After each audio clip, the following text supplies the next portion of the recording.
What's up? So it's me again and the preggy wife right here. So right now we're going to the clinic because it's her appointment today for her ultrasound. It's her first ultrasound. No, what do you call that? First anatomy. Basta second ultrasound pala. Because the first one was the transvaginal. So this one is the anatomy something. So yeah. She's driving because I thought I would be driving, but she wanted to drive because she wants to go. Mag-drive eh. Dahil ikaw nagda-drive nito sa sakyan ko ngayon, oh. Dapat siya. She's driving because we will be going to the gasoline station. Actually, ang ayoko is yung mag-adjust ng upuan, tapos mag-adjust ng salamin. Ang hassle para sa akin. Oh no! Paano mag-food drive ang buntis? Ganda pala mag-drive ang buntis.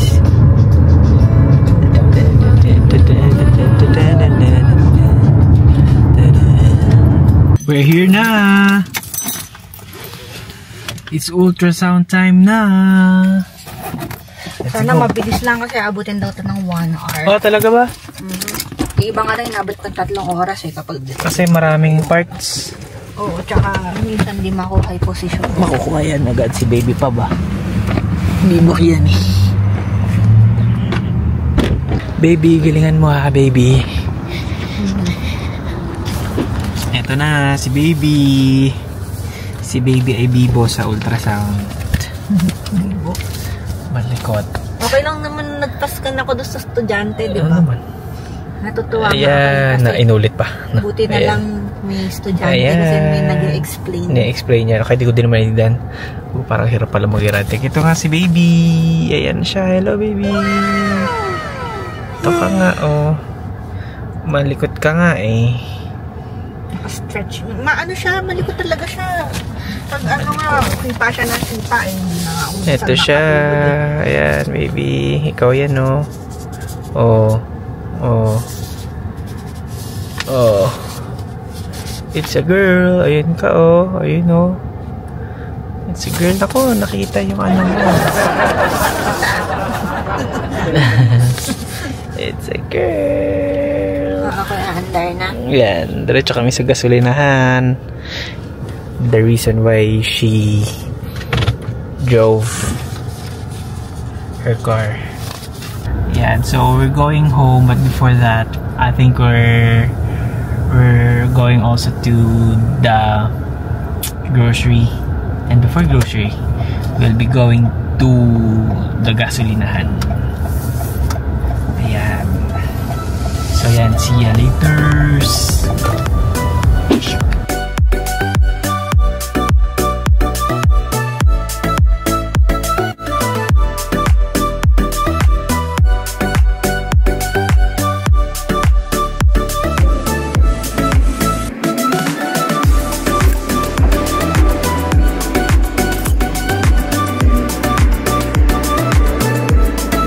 Ginagawa mo.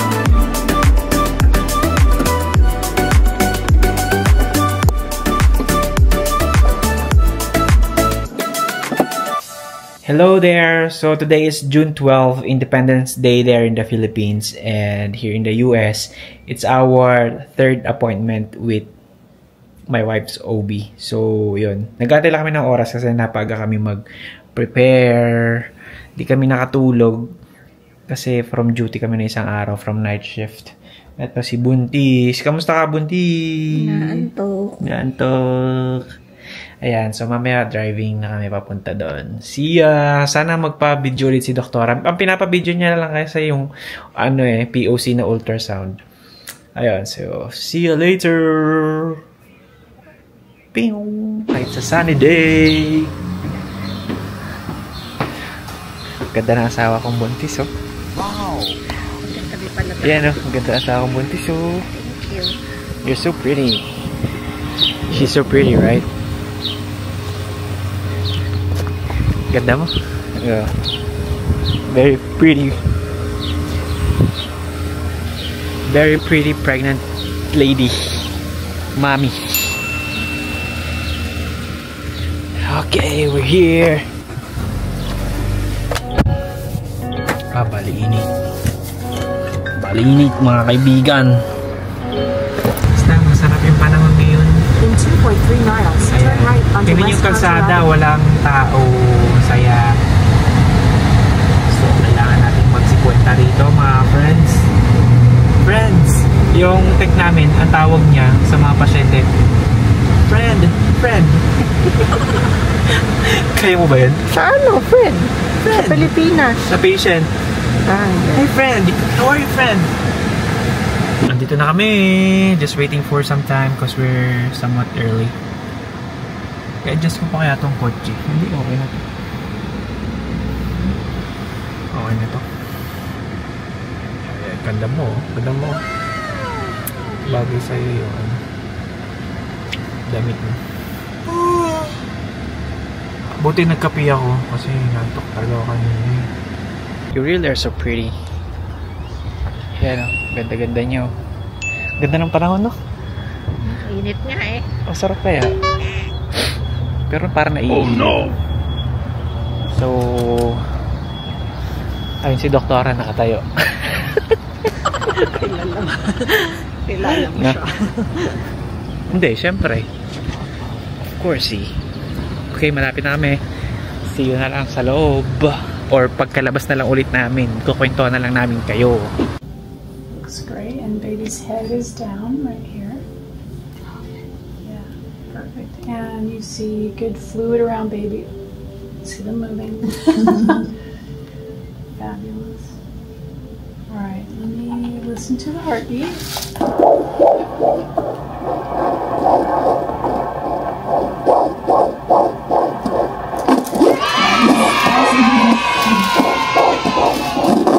Oh, I even hear her moving in there. They're moving so much it's hard to... There we go.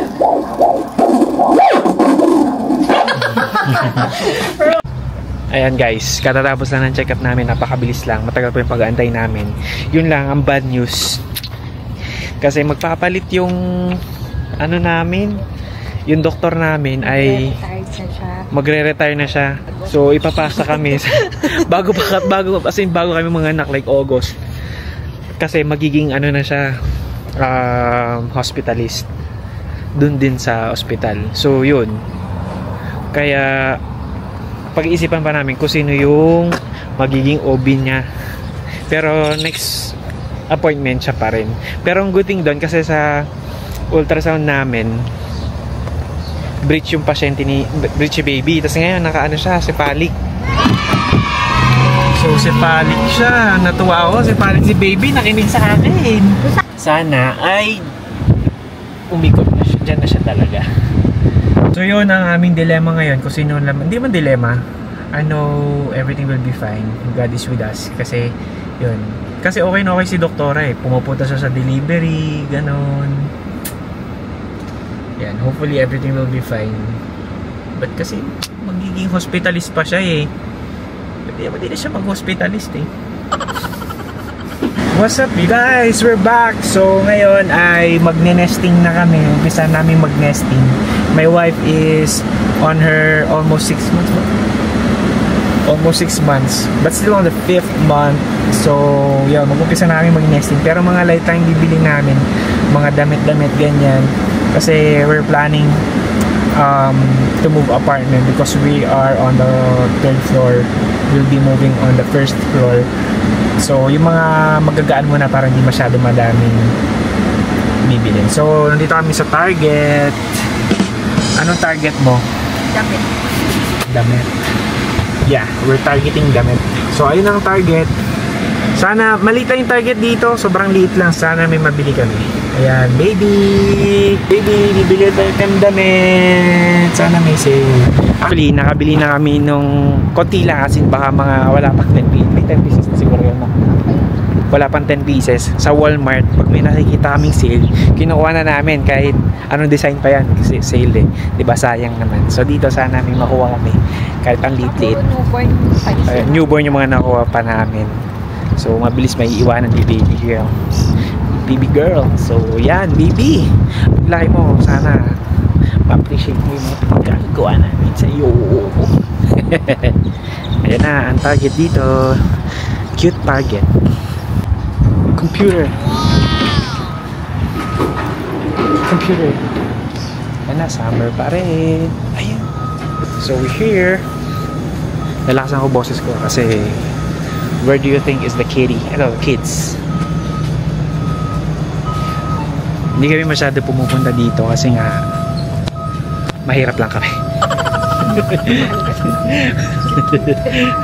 Doon lang kami sa mga ano sana eh. Usually bumibili. Eh syempre, pag may kids, malapit na din yung pang baby. Diba? Agree ka?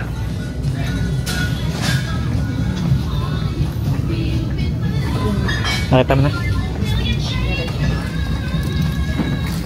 Ito, baby. Oh, may sale oh. Mahal may sale. So, we're here on the baby section. Dito pala maraming sale. Ang cute.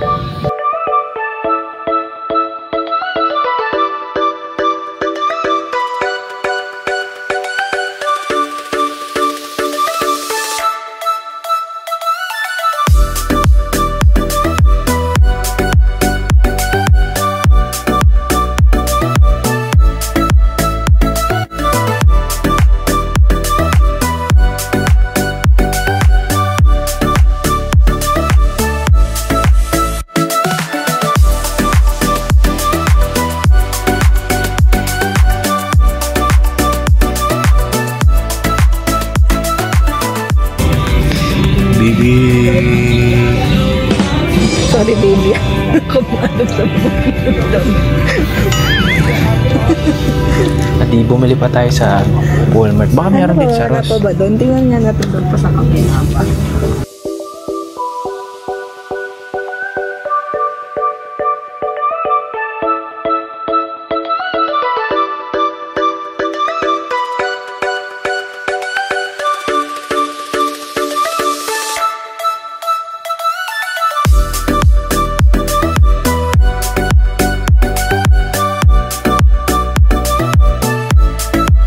Ito na yung mga nabili namin.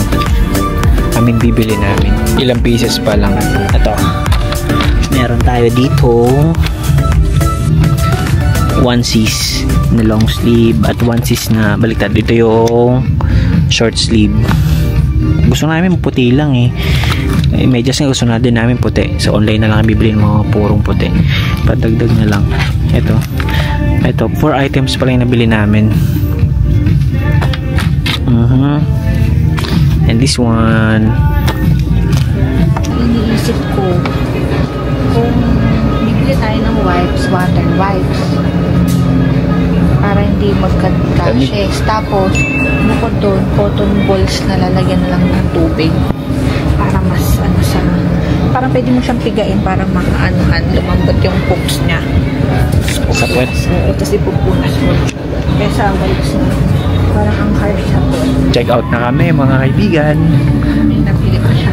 Wala masyado, kunti lang eh. Ito. Tadang! So, saan nga ba pa siya dito?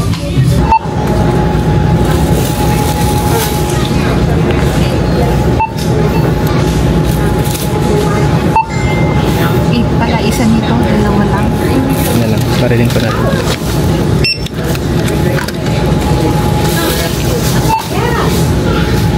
And the total is, ang galing ko, di ba? Sabi mo 70. Sabi ko 60 to 70.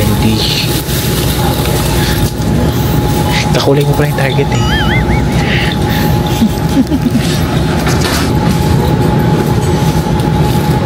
Ito guys, ang binayaran namin ay Remember to grab your receipt.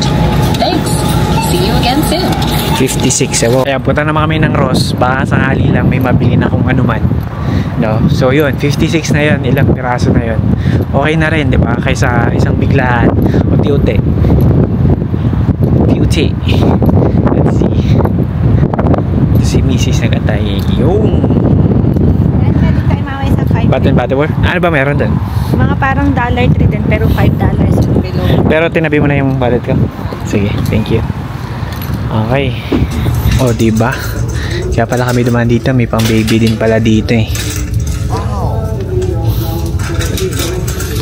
12 months. Para puro pangalis lang siya. Infants. Girls, bebes. Bebes. Pamboy to. 3 to 6. Ang laki. Ano ba yung tsura niyan? Hindi ko na-imagine. Parang malaking blanket lang siya. Ah. Tapos pwede mong ibalot sa kanya pag giniginaw siya. Ganun. Ah. Yun lang naman. Kaya ang bala ko kung bibili ko. Ayun, yung candy pink na yun. Ay, may tao. Ang cute. 7. Yan, kano yan? Hindi may ganito. Para lalaroin niya.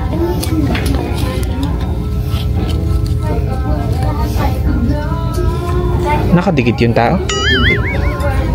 May ribbon lang siya. Ayan, mga pang gift pala yung ganyan eh, no? Giftan na lang natin ang sarili natin. Wait na lang kayo bilhin natin. Oh, maganda na yun. Maganda din yung may white. Magkano ba yan? Kumura lang ko naman. 5. Ayun, nakabili kami ng hindi namin expect na makakakuha kami dito ng mga items. Katulad ito, blankets. Blanket lang, isa lang pala to. Tapos meron ding washcloth. Mga mura lang, daming piraso na. At saka accessory. Ang cute. Cute. Tapos meron pang bib. Bib ba tawag dito? Bib ba tawag dito? Bib. Ayun. Parang malaki na ano. Wala ba ito? Ayan, so tapos na kami sa Ross. Ibabalagay ko sa sasakyan. So bukod sa ano tawag dito? Bukod sa mga pang kay baby, tumingin kami na pang sa amin. Wala, ang nabili ko ay ito. Unan. Tsaka brief. Bumili ang brief. Yun lang. Saan nga ba ako nakapark? Ang layo pala. Ayun, so yun. So pupunta naman kami sa Five Below after. Yan, kala mo dahil pera eh, no? Yan. Nakalimutan ko sa kami nag-park. Ito nga. Okay. So, see you mamaya sa Five Below. Alam ko ba?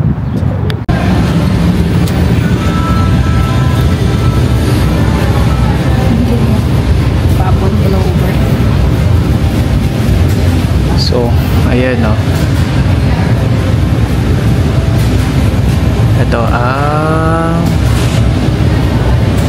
Ito guys ang Five Below. So mostly everything is 5, but 5.55 there are shirts 5.55. Yan, mga t-shirt. Kung talaga nagtitipid ka, yan, Five Below para sa'yo. Yan o, kahit mga ganito, mga 5 din siya. Ayun. Actually, di ba ako bibilin dito eh.